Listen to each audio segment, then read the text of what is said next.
قراءة في كتاب المصطلح الديني في اللغة الأمازيغية بين التأثير والتأثر، الباحث سعيد عبيد الهرغي. المصطلح الديني في اللغة الأمازيغية. إذن ريزومي. إذن هنا كلية الآداب والعلوم الإنسانية الرباط المغرب، دكتوراه في الفقه والأصول. Résumé en français. Comme toutes les langues, la langue amazigh contient des charges culturelles qu'elle inculque à celui qui la parle. Et là, ces termes sont dictionnaires qui s'enrichissent de la vie socioculturelle des Amazirs. La langue amazigh a deux aspects. Un aspect oral qui la caractérise et la différencie. En effet, cette langue, généralement parlée, a pu résister à travers les siècles grâce à son originalité et son énergie, et ce, malgré les dangers que risque l'oral, à savoir les déviations, les détournements, bref, les changements qu'il peut subir dans le temps et dans l'espace.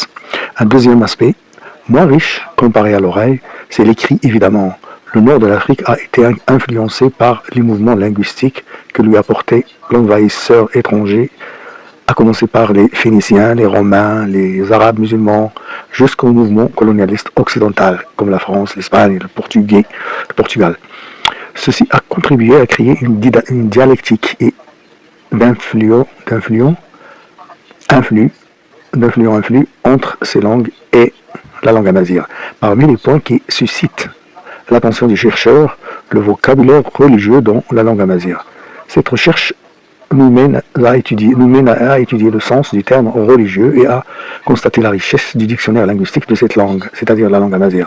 Ceci explique l'immense influence de la terminologie arabo-musulmane dans sa dimension religieuse sur les langues locales amazigh dans les régions du nord de l'Afrique. إذن هذا مجلة المعرفة العدد العاشر نوفمبر 2023 249. المصطلح الديني في اللغة الأمازيغية بين التأثير والتأثر. الباحث سعيد عبيد الهرغي. تقديم. يتميز الشمال الأفريقي عبر امتداده التاريخ أو عبر امتداده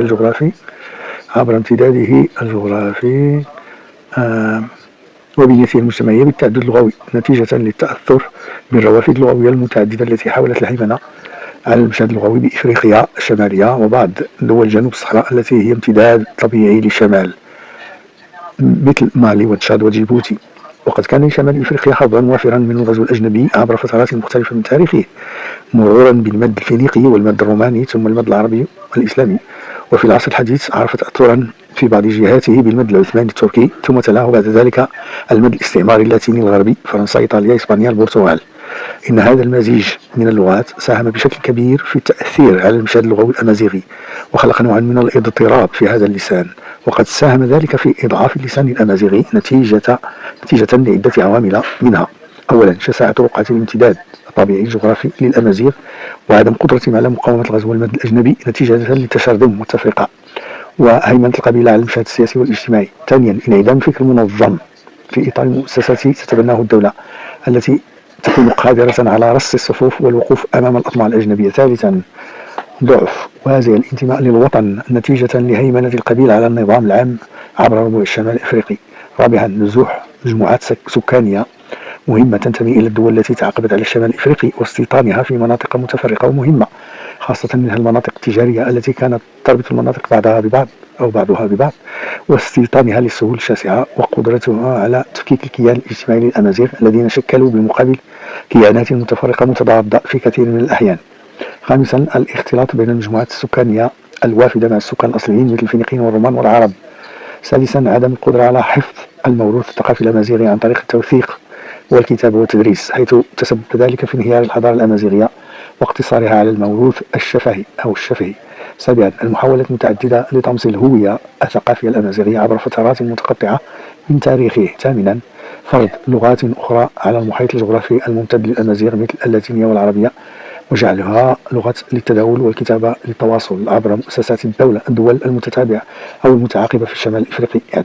تاسعا اعتبار الأمازيغية مجرد موروث شعبي ثقافي شعبي شفهي فولكلور بين قوسين لا يصلح للكتابة أو التواصل العلمي. إن هذه العوامل وغيرها لم تستطع مجتمعة قتل اللغة الأمازيغية ومحوها من الوجود وعدم جعلها لغة للتواصل رغم ضعف أسباب البقاء المتمثلة في التدوين والدولة بين قوسين المؤسسات والتدريس والتواصل، ويمكن اعتبار ذلك معجزة لغوية بامتياز. وإن كان التساؤل حول أسباب البقاء رغم المد الاستعمال والاستيطان المتعاقب يحفز على البحث في بنية هذه اللغة ودراسة معجمها وألفاظها ودلالاتها واشتقاقاتها وتصريف الأفعال وبنية الحروف وأساليب استعمالها وكيفية نطقها، المنطق بين قوسين المنطق والمكتوب، واختلاف لهجتها عبر ربوع الشمال الإفريقي، وعلاقة كل ذلك بالبنية الاجتماعية والثقافية للأمازيغ. إن الاندماج الذي عرفته اللغة الأمازيغية مع اللغات الأخرى خاصة منها اللاتينية والعربية يدفعنا للبحث عن مدى تأثيرها أو تأثرها بهذه اللغات، ومدى قدرتنا على تمييز المصطلح الأمازيغي عن غيره ونخلي ما هو دخيل فيها، وتمييز الألفاظ التي قيل عنها إنها ممزغة على غرار المعرب في اللغة العربية.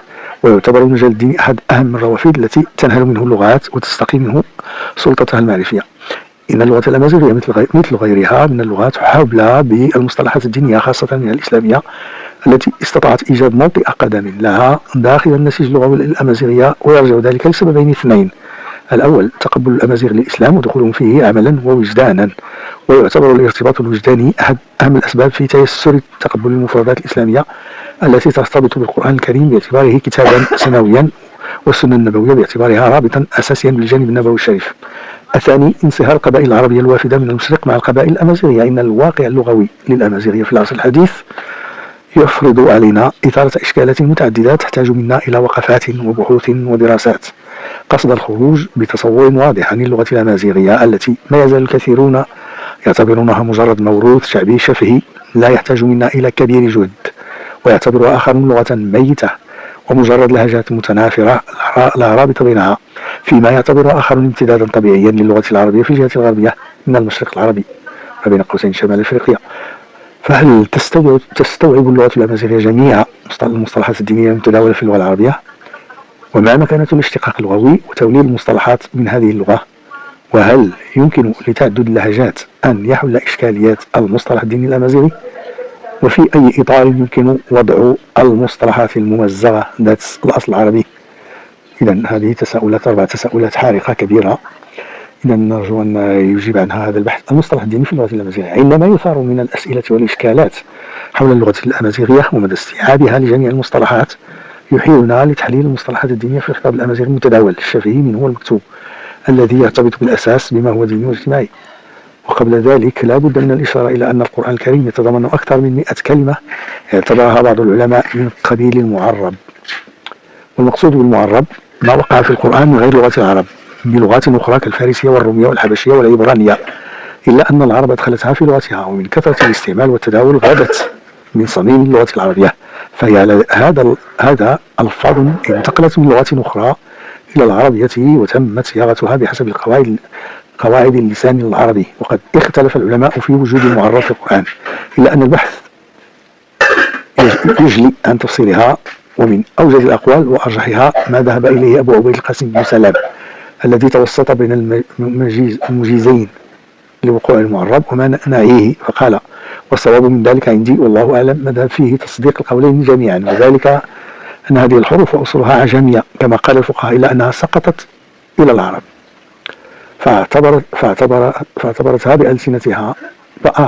فأعربتها بألسنتها وحولتها عن ألفاظ العجم إلى ألفاظ فصارت عربية. ثم نزل القرآن وقد اختلطت هذه الحروف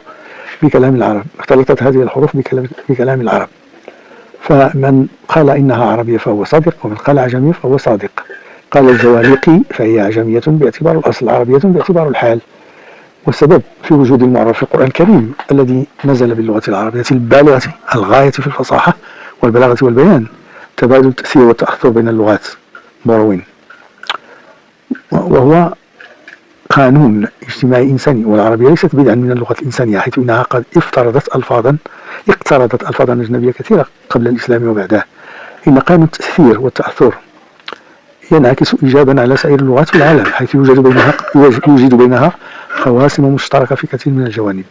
فنجد في العربية كلمات أصلها فارسي أو عبري، كما نجد في الفارسية كلمات عربية، ونجد كلمات من التركية مختلطة بالفارسية والجرمانية، وفي القبرصية ما لا يحصى من الكلمات العربية، وهكذا. واللغة الأمازيغية العتيقة كان لها حظ من التأثير في اللغات القديمة، ومن أبرز الأدلة على ذلك ما يوجد في القرآن المنزل باللغة العربية من مفردات قيل عنها إن أصلها اللغة البربرية القديمة، منها كلمة أبا في قوله تعالى وفاكهة وأبا من سورة عبس. قال السيوطي قال الشيدلة الأب الحشيش بلغة أهل المغرب.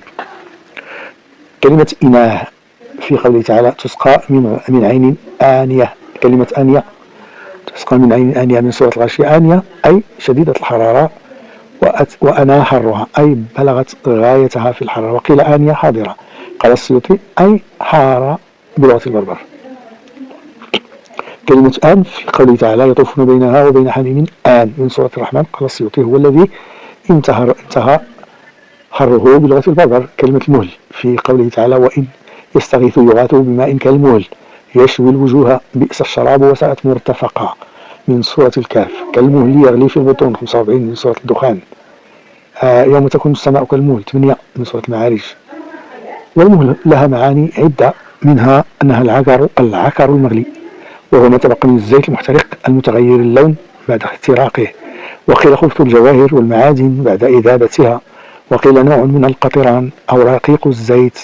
وقيل القيح والصديد. قال السيوطي قال شيدله في البرهان عكر الزيت بلغة أهل المغرب أو عكر الزيت.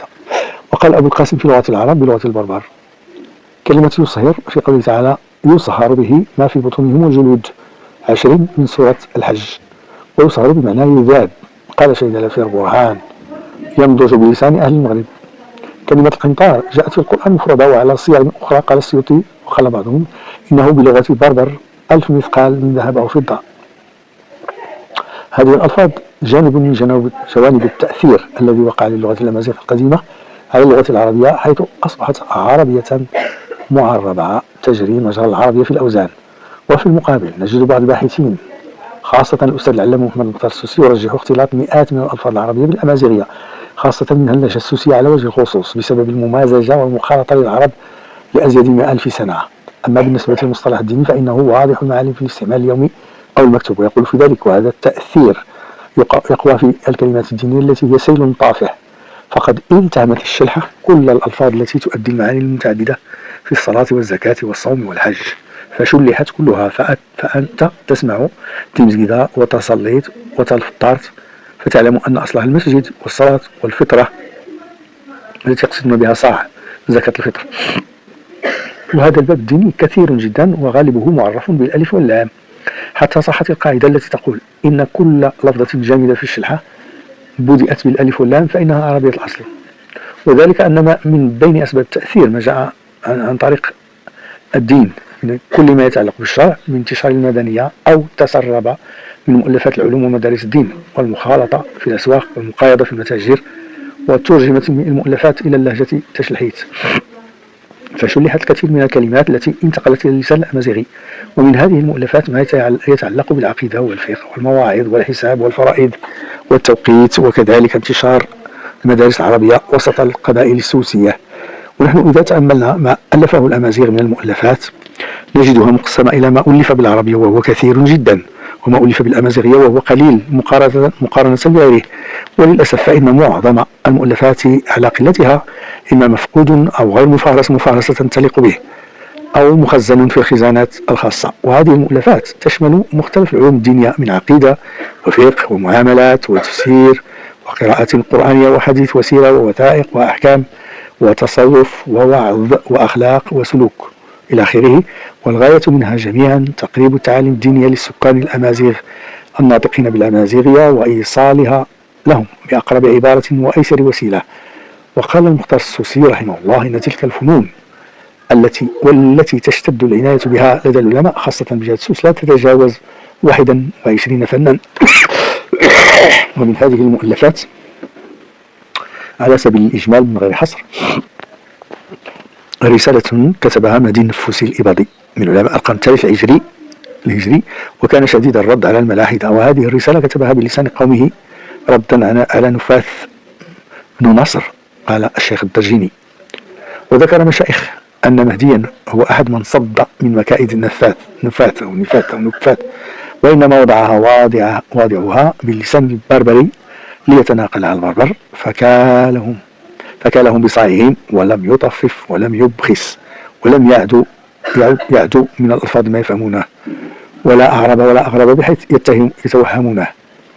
وما كتبه الإمام المهدي محمد بن توماط الهرغي 524 هجرية من كتب ورسائل بلسان قومه المصامدة إمصمضن، حيث فسر لهم أجزاء من تفسير القرآن بلهجتهم، وكتاب التوحيد، وألف في التوحيد المرشدة صغيرة الحجم وفسرها بلسانهم، وكتاب القواعد، وكتاب الإمامة. قال ابن قطان: وأول ما دبرهم أنه ألف لهم كتاب التوحيد باللسان البربري، وهو 7 أحزاب عدد أيام الجمعة،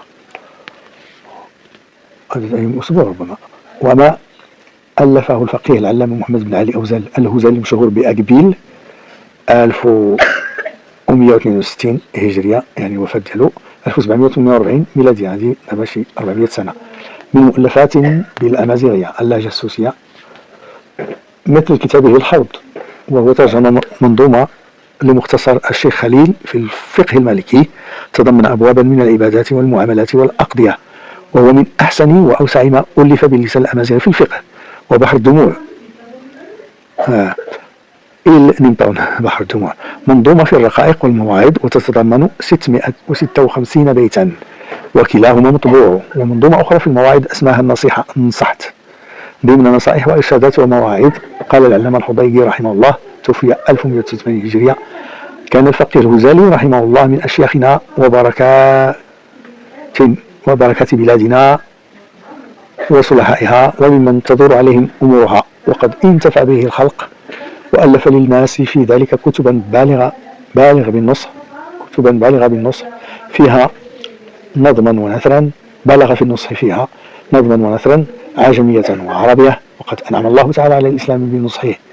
والشيخ العلامة أحمد بن عبد الرحمن الجسيمي، توفي 1327 هجرية 1990 ميلادية، النصيحة طبع بتحقيق عمر أفا، وترجمه إلى العربية أحمد أبو زيد الكنساني. والشيخ أبي العباس العربي بن إبراهيم الأدوزي، توفي 1286 هجرية 1869 ميلادية، شرح نصيحة أبي العباس التنجيدشتي بالشرحة. وتأليف في التوحيد، عبارة عن منظومة في التوحيد والصلاة لمحمد بن يحيى التزنغتي،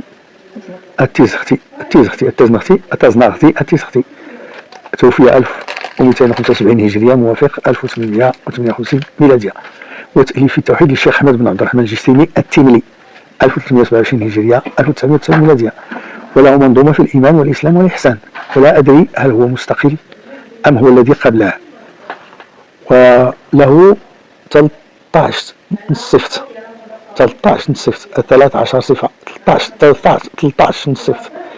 ونصح أنتوتشين تايتشين، نصيحة النساء، نصح أنتوتشين تايتشين لمحمد بن يحيى بن محمد الواوجو التيزغتي، توفي 1214 هجرية، الموافق ل 1799 ميلادية. وله كتاب أحكام الدين في الفقه والفضائل، ومنظومة في التوسل للحسن بن إبراهيم المتوكبي الهنفيفي الهنتيفي عقل، توفي 1293 هجرية. وللشيخ محمد بن عبد الله الزقروزي منظومة في التوحيد، الزقروزي يعني تأتي في مسداش نسيدي حمو، وأخبار الآخرة، وكتاب في الفقه للحسن مبارك بن محمد وتمزت التاموزيزي البعقيلي، توفي 1316 هجرية 1898 ميلادية. وترجمة المرشد المعين لابن عاشر بالشلحة لمحمد بن عبد الله بن داود التمساوتي الآيسي من أهل القرن الثاني عشر الهجري. وترجمة المرشد المعين لابن عاشر الحسن بن إبراهيم عروس 1374 هجرية، وكانت وفاته المقابل الموافق ل 1955 ميلادية. وترجمة المرشد المعين لابن عاشر للمدني بن محمد مغار الحيحي، توفي 1381 هجرية، موافق 1961 ميلادية. اسمه أغراسي الخان الطريق سهل، وتلل في تشريح الرسالة للشيخ عبد الحميد بن حسين الصوفي تمغونسي الإيدوزيكي، توفي 1424 هجرية، موافق 2004 ميلادية. ترجم فيه لرسالة ابن أبي زيد القيرواني. وترجمة البرداء إلى الشلحة لعبد الله بن يحيى الحامدي من علماء القرن 11 الهجري. ومؤلف في الواضي بالشلحة للشيخ محمد بن يحيى الأزاريفي، ومجموعة في منظومة واضية بالشلحة لمحمد بن محمد الهنائي التطائي، الهنائي التطائي، ومنظومة في مدح الرسول صلى الله عليه وسلم للشيخ عبد الله بن إبراهيم البوشيكري توفي 1265 هجرية. والمنظومة النبوية بالشلحة قصيدة في المديح النبوي لمحمد بن عبد الله البوشيكري الباقلي الأقماري توفي 1282 هجرية 1865 ميلادية. وشرح مترجم خليل إلى الشلحة وشرح على نظم الجشتيمي الفقهي. لم يتم للشيخ الحاج الحسن تموديرتي الباقلي الباقلي والبدائع بالشلحة للحسن التمري وترجمة المؤلف للدردير إلى الشلحة للشيخ محمد بن سعود المعدري البونماني. ومنظومة لحسن بن عبد الله بن أبي بكر. قال المختار السوسي رحمه الله: لم أعرف ترجم فيها منظومة المقنع في علم أبي مقرع إلى الشلحة، وهي للشيخ محمد بن سعيد بن محمد المرغيتي. ومن أحسن ما ألف باللسان الأمازيغي الشلحة السوسية منظومة تفكن الدين شمس الدين للشيخ الحاج علي وأحمد الإليغي الدرقاوي السوسي توفي 1910 والد العلامة المختار السوسي، يشتمل على ترجمة ونظم العبادات من مجموع الأمير المصري في الفقه المالكي، وقد فرغ من تأليفه سنة 1316 هجرية في 10,000 بيت. غلب عليه الاكتفاء باللفظ العربي مع مراعاته للأساليب اللسانية في الأمازيغية، وله ترجمة جميلة جدا للحكم العطائية والموجود منها غير مكتمل. قال العلامة المختار السوسي: وهناك ترجمة الأربعين النووية ورياض الصالحين للنووي أيضا للإليغيين إلى الشلحة. وله رحمه الله ترجمة الأربعين بالسوسية ترجمة لإحدى أخواته سنة 1357 هجرية، ومترجم الأنوار السنية لإحدى أخواته كذلك استمسنا المختار السوسي. ولأخيه الشيخ عبد الله بن علي الدرقاوي ترجمة وشرح رياض الصالحين. ولوالدي الشيخ علي بن أحمد الدرقاوي الإليغي توفي 1328 هجرية موافق 1911 ميلادية. ترجمة الحكم العطائية كما تقدم نكتفي بهذا القدر إلى إشعار آخر.